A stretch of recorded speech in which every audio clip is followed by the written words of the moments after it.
Bessie and Fanny followed him. The branch came to an end, and a little ladder ran through the cloud. Up the children went, and before they knew what had happened, there they were out in the sunshine in a new and very strange land. They stood on green grass. Above them was a blue sky. A tune was playing somewhere, going on and on and on and on and on and on. It's the sort of tune a roundabout plays, Joe, said Bessie, isn't it? It was. And then suddenly, without any warning at all, the whole land began to swing round. I'm gonna burp.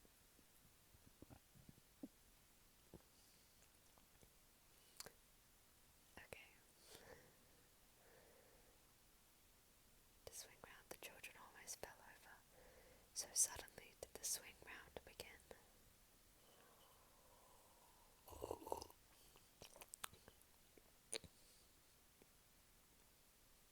What's happening? Said Bessie, frightened. The children felt terribly giddy, for trees, distant houses, hills and bushes began to move around. They too felt themselves moving, for the grass was going round as well. They looked for the hole in the cloud, but it had disappeared. The whole land is going round and round like a roundabout, cried Joe, shutting his eyes with giddiness. We've passed over the hole in the clouds. We don't know where the topmost branch of the faraway tree is now. It's somewhere beneath this land, but goodness knows where. Joe, but how can we get back home again? Cried Fanny in a fright.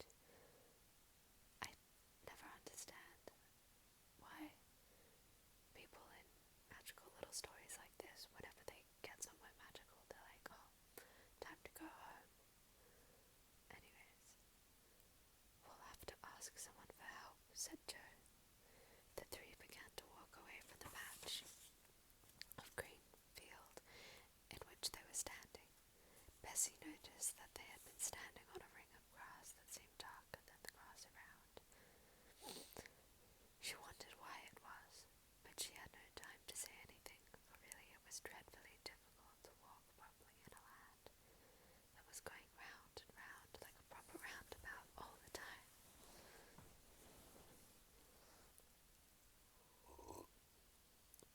Oh, it's so hot. The music went on and on too. Hurdy-gurdy, hurdy-gurdy. Joe wondered where it came from, and where the machine was that worked this strange roundabout land. Soon they met a tall man singing loudly from a book. Joe stopped him, but he went on singing. It was annoying. Hi-diddle-ho-diddle, derry-derry down, shouted the man whilst Joe tried to make himself heard.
swings above it. Well, we came up in the tree just where the grass was rather darker than the rest, said Bessie. I noticed that. Do you suppose that as the roundabout land swings round, it will come back to the same place again, and we could slip down the topmost branch? Of course, said the rabbits. We can easily burrow down that green patch of grass and wait for the land to turn round just over the tree again. Come on, quickly, there's no time to lose. All of them jumped up and sped off. Bessie knew the way, and so did the rabbits. Soon they were back in the field where the ring of dark grass stood. There was no opening now, leading through a cloud down to the tree. It had gone. Wait, there was no opening now, leading through a cloud down to the tree. It had gone. The rabbits began to dig quickly. Soon they found the ladder that led upwards. Then they made such a big hole that the children could see down it to the large white cloud that swirled below the roundabout land. Nothing there yet, said the first rabbit, getting out a handkerchief and wiping his dirty front paws. We must wait a bit. I only hope the land hasn't sprung on and passed the faraway tree altogether. The roundabout music went on, and then suddenly it began to slow down. One of the rabbits peeped out the hole below and gave a shout. The land has stopped going round, and the faraway tree is just nearby, but we can't reach it.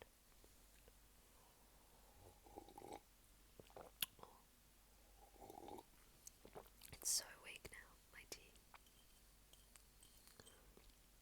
The children peered through the cloud below the ladder and saw quite clearly that the faraway tree was very near, but not near enough to jump on. Whatever were they to do? Now don't try to jump, warned the rabbits, or you'll fall right through the cloud. But what shall we do? Asked Bessie in despair. We must get on the tree before we swing away again. I've got a rope, said one of the rabbits suddenly, and he put his hand into a big pocket and pulled out a yellow rope. He made a loop in one end, and then threw it carefully at the topmost branch of the nearby tree. It caught and held. Good. Fanny, slip down the rope first, said Joe. I'll hold this end. So Fanny, rather afraid, slid down the yellow rope to the tree, and then, just as she got there, the roundabout music began to play very loudly and quickly, and the roundabout land began to move. Quick, quick, shouted Fanny as the land swung nearest to the faraway tree. Jump, jump! They jumped, and the rabbits jumped after them. The roundabout land swung off. The big white cloud covered everything. The children and the rabbits clung to the topmost branch and looked at one another. We look like monkeys on a stick, said Joe. Again, and they all began to giggle. My goodness, what an adventure. I vote we don't come up here again. But, as you may guess, they did. I'm going to read another chapter today, because I want to get through it. I find that last chapter that I read to be kind of boring. But I'm more excited for this one coming up. I'm going to have my tea first, though. Nom nom nom.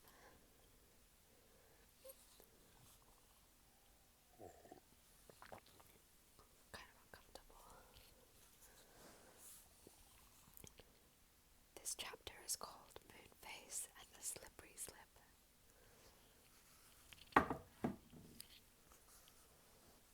The children clung to the top branches of the faraway tree whilst the rabbits slid down a bit lower. They could still hear the gay music of the roundabout land as it swung round overhead. We better get home, said Joe in rather a quiet voice. It's been just a bit too exciting. Come on then, said Bessie,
girls, use your slippery slip.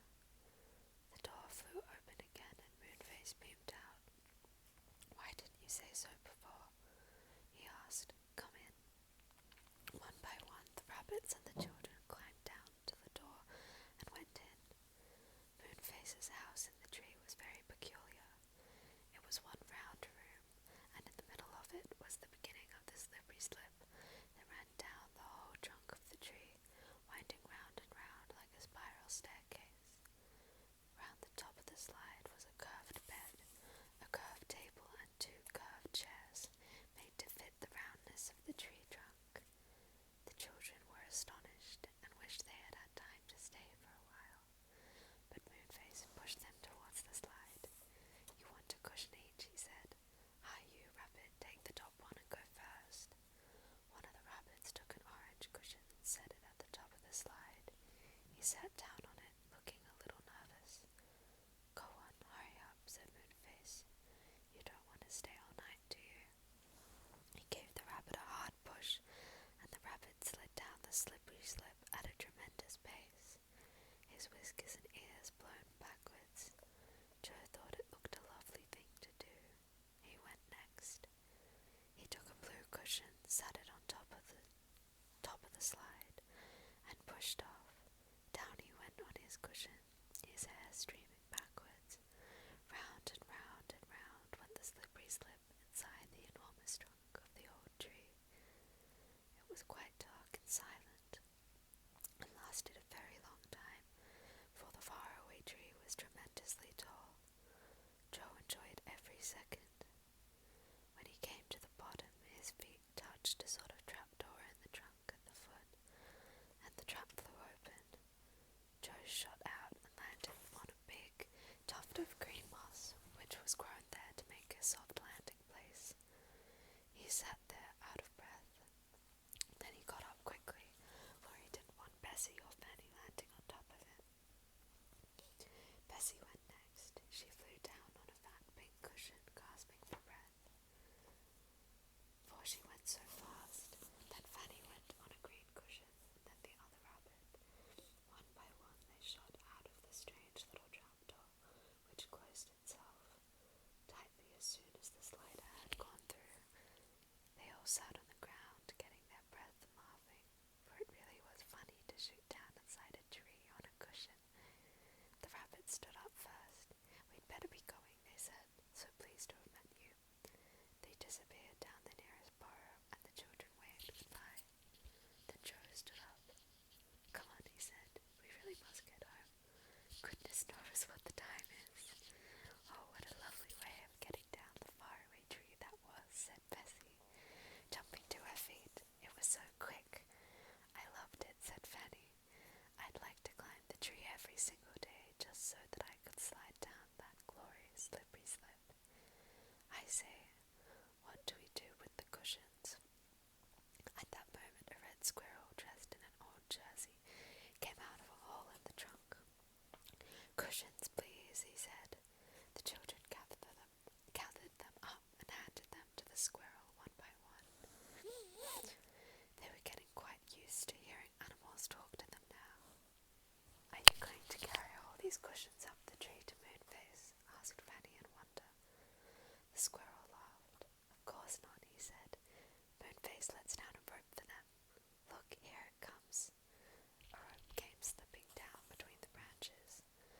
The squirrel caught the end of it and tied the bundle of cushions firmly onto the rope. He gave 3 tugs, and the rope swung upwards again, taking the cushions with it. Good idea, said Joe, and then they all turned to go home, thinking, as they walked, of the strange and exciting things that had happened that day. They came to the ditch and jumped across. They went down the lane and through their little back gate. By the time they reached the cottage, they were ready to drop with tiredness. Their mother and father were not home yet. Bessie sleepily made some bread and milk. They undressed while the milk was heating, and then ate their supper sitting in their beds. I'm not going up the faraway tree again, said Fanny, lying down. Well, I am, said Joe. Don't forget we promised old Moonface some homemade toffee. We can climb up to his house, give him the toffee,